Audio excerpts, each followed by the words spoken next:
तो मुड़ीबा के लोग जी एटा सामान्य परिवार के लोग हाँ हाँ जी से एके बेर माने एके बेर ओते दूर चल गेलिए केना ने आ ओ तो राणा शासन तुरंत खत्म भेल छले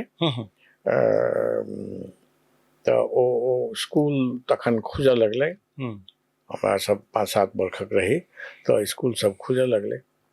पहिने तो एकटा गुरुजी आला हमरा गाम में कत से आयल हेता से कह के जरूरी नहीं सब जो इंडिया से अबै छले शिक्षित आदमी आप तहिया तो इंडिया से होते नेपाल में तो छले नहीं शिक्षा के प्रसार क्यों संस्कृत विद्यालय मटिहानी जाय छला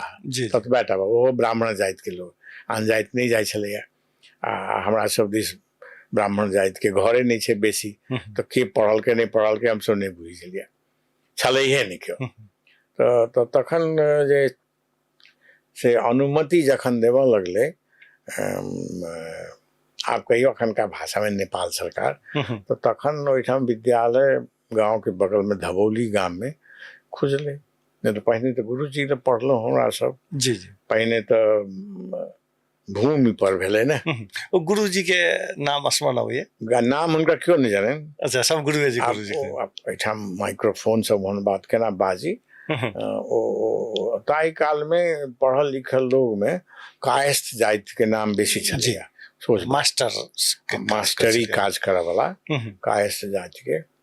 आ ओ संयोग से कहियो दुर्भाग्यवश कनेक बेसी कारी छला है तो उनका सब को कहन करिका मार सब करिका मार उनका नाम हमरा सब के गुरु के नाम नहीं कहल गेल ने हमरा सब कहियो पूछलिए उनका नहीं बुझलो आ बेसी दिन नहीं रहलो स्कूल जखन खुज गए तो हम फिर स्कूल में